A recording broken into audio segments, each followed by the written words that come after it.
The scrapyard stretched for miles, a broken landscape of twisted metal, shattered starships, and abandoned machines.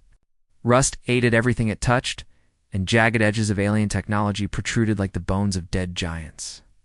The wind carried a metallic scent and the distant echoes of collapsing scrap.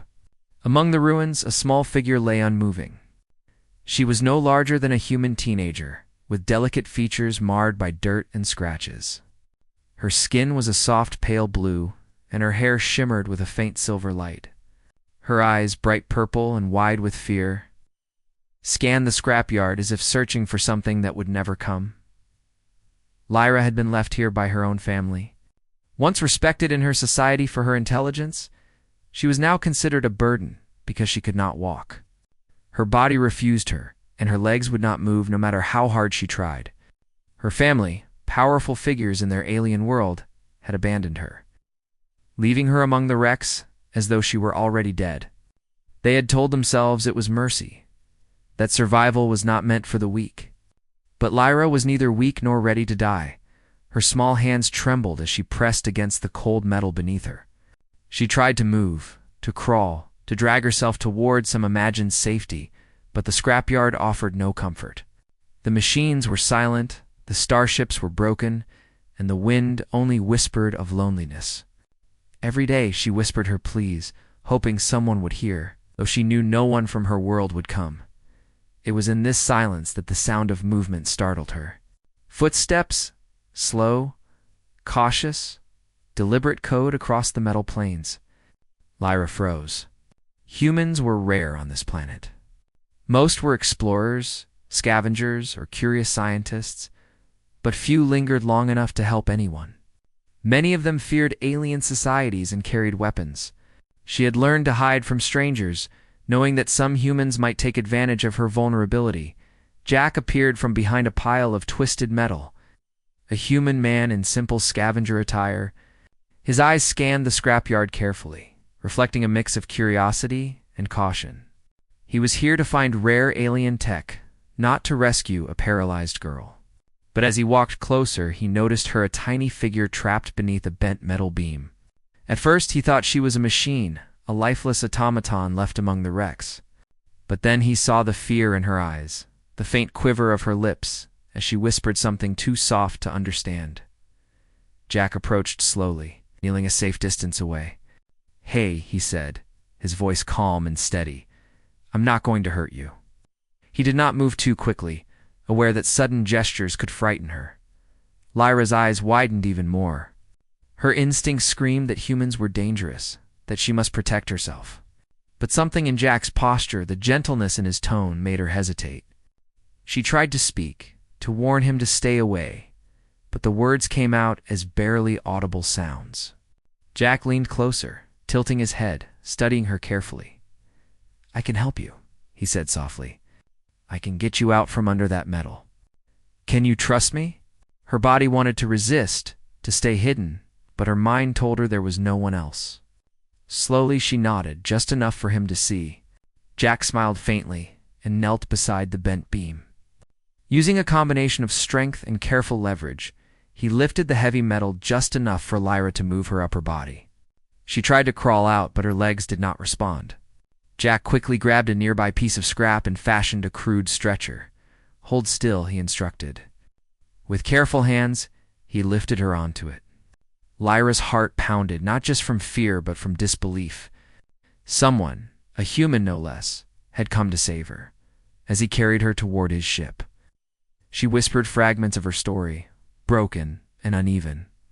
She gestured at her legs, at the scrapyard, at herself. Jack listened patiently, piecing together the tale. She had been abandoned, left to die because her family saw her as a burden. The cruelty of her people was shocking, but her resilience shone through. She had survived days alone, navigating the wrecks with her hands, avoiding dangers that could easily have killed her. Jack felt a deep respect for her courage. Humans prided themselves on ingenuity and bravery, but Lyra's spirit reminded him that strength came in many forms. Her body may have been weak, but her mind and heart were unbroken. He set her gently in the ship's medical area. Though he was not a doctor, Jack had scavenged and studied enough alien tech to understand some medical basics. He began checking her body for injuries, treating scratches and infections, and gently testing her legs. Lyra flinched at first, fearing pain, but found only care. "You'll be okay," Jack said firmly. "I'll figure out how to help you walk again." Ada wanted to believe him. She wanted to hope, but years of neglect and abandonment made it difficult. Still, there was something in Jack's steady presence, and the way he did not judge her or treat her like a burden that made her trust grow. Days passed aboard the ship. Jack scoured the nearby planets for advanced technology that could assist her mobility. Lyra watched him work, fascinated by human innovation. She shared her own knowledge of alien engineering, explaining concepts Jack had never imagined. Together, they adapted devices, tested prototypes, and slowly, cautiously, her body responded. Even small movements, twitches of toes, shifts of hips, felt like victories. But danger loomed. Unbeknownst to them, Lyra's family had already discovered her survival. Their pride could not tolerate a daughter who defied their judgment. They dispatched hunters, elite warriors skilled in tracking across worlds. Their orders were clear: return Lyra, dead or alive, and punish any humans who interfered. Jack detected subtle signals in the scrap communication network traces of alien ships. Scanning the area, he realized their safety was limited, and the chase had begun. He explained the situation to Lyra, whose fear mixed with a surge of determination. She would not be taken back to a family that rejected her. She would fight in whatever way she could. Their journey through the stars was tense. Jack used every trick a human mind could devise to evade detection: stealth maneuvers, false signals, unpredictable routes. Lyra contributed too, using her knowledge of alien technology to help them hide and deceive their pursuers. Each day, their trust in each other grew. Jack admired her intelligence and spirit. Lyra admired his courage and ingenuity. Despite the looming threat, they shared moments of laughter and learning. Jack taught her human games and simple humor. Lyra showed him alien puzzles and engineering marvels. In these small exchanges, they found a sense of family and belonging neither had known before. One night, as the ship floated above a purple gas giant, Lyra spoke softly, almost to herself. "I thought I would die alone," she said. "I did not know anyone could care." Jack smiled, placing a hand gently on hers. "Humans can be unexpected," he said, "and sometimes we do what we must to protect those who cannot protect themselves." Lyra looked at him, her eyes reflecting stars beyond the viewport. For the first time since her abandonment, she felt hope. Not just for survival, but for a future where she was valued for who she was. It's not just what she could do. As part one closes, their ship moves through the vastness of space, Lyra safely in Jack's care. Behind them, sensors of the alien hunters light up, signaling that the pursuit is imminent. A storm is gathering on the horizon of stars, a test of human ingenuity and alien courage. Lyra's journey has only begun, but she will not face it alone. Together, they will challenge the assumptions of alien pride, the limits of human resourcefulness, and the bonds that form when kindness meets courage. The stars stretched endlessly before them, a silent ocean of light and darkness. Jack guided the ship through asteroid fields and swirling gas clouds, each turn calculated to avoid detection. Lyra sat strapped to a reinforced chair in the medical area. Her body still fragile, but responding slowly to the experimental treatments Jack had rigged. Every small twitch of her legs or hands brought a sense of triumph. She was alive, she was learning, and for the first time, she was not alone. Despite the calm exterior, danger loomed. Sensors aboard the ship picked up faint signal traces of alien ships moving in formation, scanning the surrounding systems.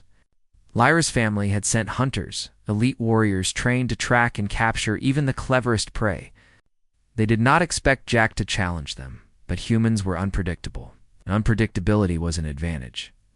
Jack worked tirelessly, modifying the ship to improve stealth and speed. He created false signals and deployed decoys, leaving the hunters chasing shadows. Lyra watched and learned, absorbing every detail. She realized that humans were more inventive than her people had believed. They relied not just on raw power, but on imagination, daring, and resilience. One evening, as the ship drifted through the shadow of a dying star, Lyra finally managed to move her right leg. It was a small movement, barely noticeable, but she gasped at the sensation. Jack, who had been recalibrating a navigation array, turned to see the twitch. "You did that," he said softly, a smile spreading across his face. "You moved it." Lyra's eyes sparkled with a mix of disbelief and joy. "I can feel it," she whispered, almost in awe of her own body. Jack reached out and held her hand. "You're stronger than anyone ever told you," he said, "and we'll keep going until you can walk again." The next weeks were filled with a rhythm of work and recovery. Jack pushed the boundaries of human ingenuity, combining alien tech he scavenged with his own engineering skills.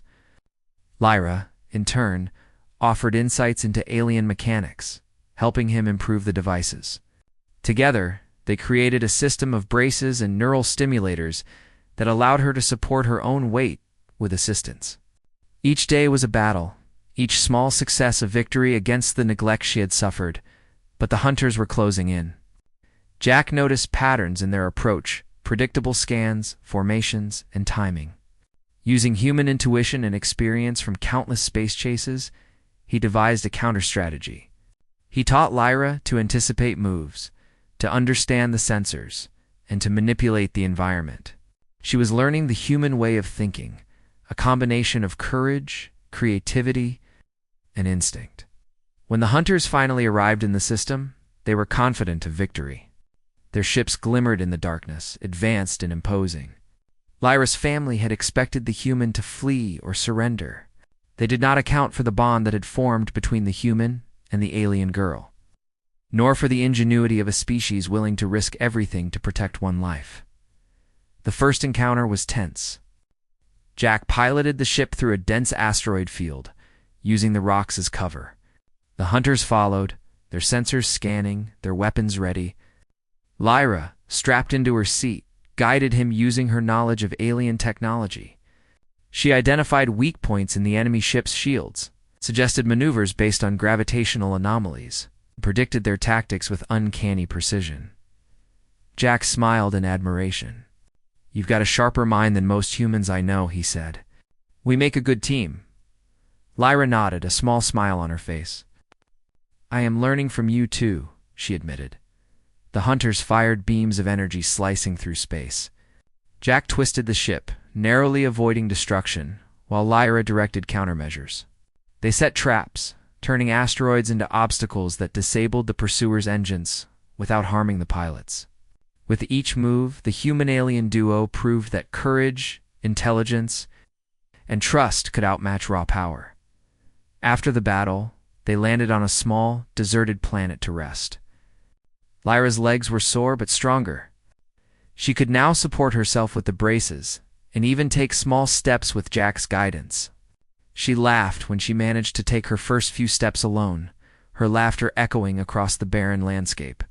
It was the first time she had truly felt freedom in years, and Jack felt a surge of pride. "You're doing it," he said, letting her walk a few meters. "Look at you. You're moving on your own." Lyra's smile was radiant.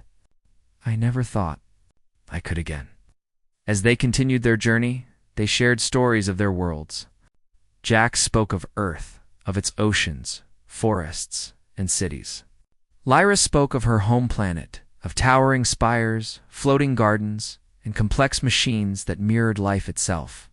They found common ground in their curiosity, resilience, and the quiet hope that life could be better than cruelty or neglect. But the hunters would not give up. Lyra's family, embarrassed and furious, sent more ships. They underestimated the duo's determination. Jack and Lyra devised a bold plan. Instead of running, they would turn the tables. Using Lyra's knowledge of alien technology, they modified the ship's systems to create holographic duplicates of themselves, confusing the hunters and leading them into a carefully prepared trap. When the hunters arrive, they found the human and the alien girl seemingly everywhere at once. Their attacks were futile. Each ship that pursued a duplicate was destroyed or disabled. Lyra guided Jack with precision, her mind sharp and focused despite the stress. It was a perfect combination of human ingenuity and alien intellect. Finally, the hunters' main ship arrived, carrying Lyra's family. They expected to see their daughter captured and weak. Instead, they saw her standing, supported by Jack, confident and defiant. Lyra's purple eyes met theirs, and in that gaze was a message they could not ignore. She was alive, she was strong, and she belonged to no one who would abandon her. "You left me," she said, her voice steady. "You thought I was nothing, but I survived, and I will not go back." Her family faltered, unsure how to respond. The shame of their neglect was evident, but so was their anger. Jack stepped forward, placing himself between Lyra and her family. "She's not yours to control anymore," he said firmly. "You lost that right the moment you left her here." For a tense moment, silence fell. Then the family's commander, a stern figure with glowing markings along his arms, nodded slowly. "She has proven herself," he said, a trace of respect in his voice. "And the human. He has shown courage and skill beyond expectation." Lyra did not speak. She simply stood tall, feeling the strength in her legs, power in her mind, and the bond with the human who had saved her. Jack reached for her hand, and together they left the system. Her family watched as their daughter departed, alive and independent, a testament to resilience and the unexpected greatness of humans. In the quiet of space, Lyra finally allowed herself to breathe. She had been abandoned, left to die, and yet here she was walking with support, learning, growing, and free. Jack guided the ship toward new worlds, new possibilities, and new adventures.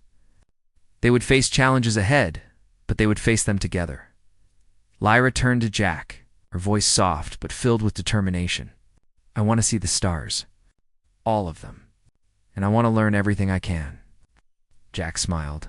"Then we will. Together." As the ship accelerated into the infinite stretch of the galaxy, Lyra felt hope bloom within her. She had been abandoned, underestimated, and left for dead.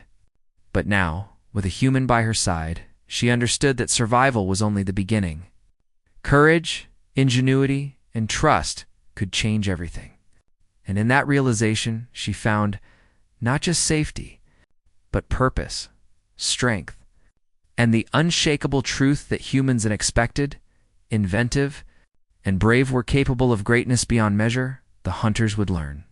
Her family would reflect, and the galaxy would witness what could happen when compassion, courage, and intelligence combined. Lyra's journey was just beginning, but one thing was certain: she would never be abandoned again.